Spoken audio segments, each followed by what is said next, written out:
ভারতীয় হাইকমিশনার প্রণয় ভার্মা বলেছেন, বাংলাদেশিদের স্বাস্থ্য সেবা দিতে প্রতিশ্রুতিবদ্ধ ভারত। প্রণয় ভার্মা ঢাকা ওয়াচ নামে একটা জায়গায় এটা দেখলাম। এটা বাংলাদেশিদের জন্য একটু বিস্তারিত দেখি কি বলেছে, আপনাদেরকে সাইডে দিয়ে দিচ্ছি, দেখেন আপনারাও। বাংলাদেশিদের জন্য সাশ্রয়ী খরচে উন্নত স্বাস্থ্য সেবা নিশ্চিত করতে ভারত প্রতিশ্রুতিবদ্ধ, এমনটাই জানিয়েছেন ঢাকায় নিযুক্ত দেশটির হাইকমিশনার প্রণয় কুমার ভার্মা। বৃহস্পতিবার 23 এপ্রিল মানে আজকের ঘটনা রাজধানীর একটি হোটেলে বাংলাদেশের রিদম গ্রুপ এবং ভারতের মণিপালস হসপিটালের মধ্যে চুক্তি স্বাক্ষর অনুষ্ঠানে তিনি একথা বলেন। অনুষ্ঠানে প্রণয় কুমার ভার্মা বলেন, এদেশের চিকিৎসা খাতের সক্ষমতা বাড়াতে যৌথ উদ্যোগে আমরা কাজ করতে চাই। পাশাপাশি বাংলাদেশিদের জন্য মানসম্মত ও স্বল্প ব্যয়ে স্বাস্থ্যসেবা দিতে আমরা প্রতিশ্রুতিবদ্ধ। তিনি আরো জানান, বাংলাদেশের চিকিৎসা পর্যটন খাতকে বাংলাদেশ মানে মেডিকেল ট্যুরিজম যেটা আরো সুশৃঙ্খল ভাবে গড়ে তুলতে এবং ভারতে বিশেষায়িত হাসপাতালে চিকিৎসা নিতে যাওয়া রোগীদের আস্থা পুনরুদ্ধারে দুই দেশের বেসরকারি খাতকে এগিয়ে আসতে হবে।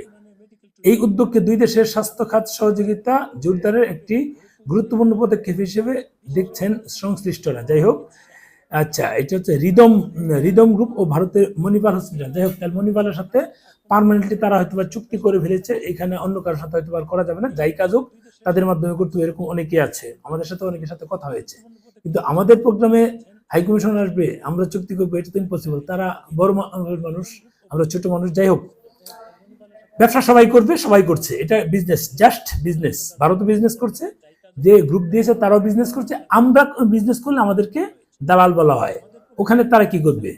যাই হোক, এটা অন্য সাবজেক্ট। এখন আমার কথা হচ্ছে যে বাংলাদেশিদের স্বাস্থ্য সেবা দিতে প্রতিশ্রুতিবদ্ধ ভারত। এখন এখানে আমরা খাঁটি বাংলা কথা বলি, আমরা একটা ভিসা করতে গেলে 6,000, 7,000, 8,000 টাকা খরচ করে, তিনজন যদি যাই প্রায় 25,000 টাকা খরচ করে, সেটা আবার এই ধরেন যে চেন্নাইতে গেলাম, চেন্নাইতে আরো বিমান ভাড়া বা ট্রেন ভাড়া দিয়ে খরচ করে প্রায় 35-40,000 টাকা খরচ করে ওখানে আমাদের ট্রিটমেন্ট করতে যেতে হচ্ছে। খরচ তো এখানেই হয়ে যাচ্ছে।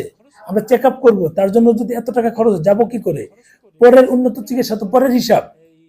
আগে তো এই স্লট বাণিজ্যটা বন্ধ করতে হবে। স্লট বাণিজ্য কবে বন্ধ হচ্ছে, এটা আমার প্রশ্ন। আমার ভিডিও অনেকেই দেখে, হাইকমিশনের অনেক লোকই দেখে। আমার এই স্লট বাণিজ্য বন্ধ না হলে সবাই বলছে যে আমি দালালি করছি। আমি তো এখানে দালালি করছি না, আমার দালালি কি আছে? আমি তো একটা কাজ করছি, আমি তো স্লট তুলছি না, আমি থার্ড পার্টি থেকে স্লট নিচ্ছি। থার্ড পার্টি যারা সুবিধাভোগী, আমি হচ্ছে মানে সেকেন্ড, আর থার্ড পার্টি যারা স্লট তুল সময়টা দিয়ে দিচ্ছে, এই সময়টা আমরা 500, 700, 1,000, 1200 অনেক সময় লসও দিই। মাঝখানে একটা লস হলো কি, একটা ছোট্ট প্রবলেমের কারণে হাইকমিশনের পাসপোর্ট গুলো জমা নিল না। আমার এখানে প্রায় 3টা বার 15,000 কত টাকা জমা দিলাম, দিয়ে আমি স্লট নিয়েছি। হ্যাঁ, আমার 5,900 করে নেওয়া ছিল, 900 টাকা করে আমার ছিল। 15,000 টাকা জমা দিয়ে সেটা জমা দিলাম, হলো না। এখন আবার আমাকে সেই স্লট গুলো নিতে হবে, এখন একটু খরচ আরো বেড়ে যাচ্ছে।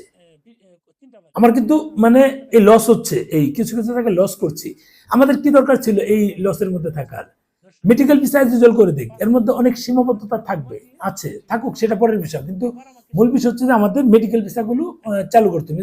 মেডিকেল ভিসা এজ ইউজুয়াল না করলে তো আমাদের লাভ হচ্ছে না। এক হচ্ছে আমাদের মতো যারা আছে, আমরা দালাল তকমা পাচ্ছি, যারা প্রকৃত রোগী তারা আর্থিকভাবে ক্ষতিগ্রস্ত হচ্ছে। কেউ যদি মানে চেক আপের জন্য যায়, তার জন্য 3জন লোক যাবে বা 2জন লোক যাবে, কারণ কিছু লোক আছে তারা একা যেতে পারে না, প্রবলেম। বয়স্ক লোক যারা আছে প্রবলেম, সাথে 1জন বা 2জন যেতে হয়। যদি ওই যেতে হয় তাহলে 25-30,000 টাকা করে ভিসা করতে হয়। কেন ভাই, এটা কেন করতে হবে? এটা অফ না করলে তো এইগুলো যত চুক্তি হোক, মুক্তি হোক, যাই হোক, এই চুক্তি করলে আমাদের মুক্তি নাই। সহজ হিসাব, চুক্তি করে কোনো মুক্তি নাই। এই চুক্তি তখনই করতে হবে যখন সবকিছু এজ ইউজুয়াল হবে। আমাদের এই যে স্লট, এটা কি জানে না? সবাই তো জানে, হাইকমিশন জানে, হাইকমিশন বাইরে সবাই জানে। হাইকমিশন এটা উদ্যোগ নিয়ে এটা সমাধান করুক। যেহেতু কিছু সীমাবদ্ধতা আছে, সেগুলো তারা সলভ করে আমাদের এগুলো এজ ইউজুয়াল করুক। আমরা চাচ্ছি এটা দ্রুত করুক। চুক্তি মুক্তি দিয়ে আসলে কিছু হবে না। ওই চুক্তিতে আমাদের রোগীদের কোনো মুক্তি নাই। যাই হোক, আমরা যেটা চাচ্ছি এই স্লট বাণিজ্য বন্ধ হোক। আমরা ভারত ট্রিটমেন্ট করতে যাব। আমরা ভারত আমাদের শত্রু দেশ না, আমাদের জন্য শত্রু না। যাদের শত্রু দেশ তাদের ভিসা দেওয়া বন্ধ করে দিই। আমরা কন্টিনিউ ভারত যেতে চাই, ভারতের সাথে ব্যবসা করতে চাই, ভারতের সাথে আমার যেহেতু এই পাথরের বিজনেস ছিল সেটা এখন বন্ধ, এদিক দেয়াল সিমেন্ট মোটামুটি সব বন্ধই বলা যায়। অন্য বিজনেস শুরু করতে চাচ্ছি, সেটাও হচ্ছে না। রেগুলার যাতায়াত না করলে, কানেক্টিভিটি না বাড়লে আমরা কিভাবে ভিসা করব?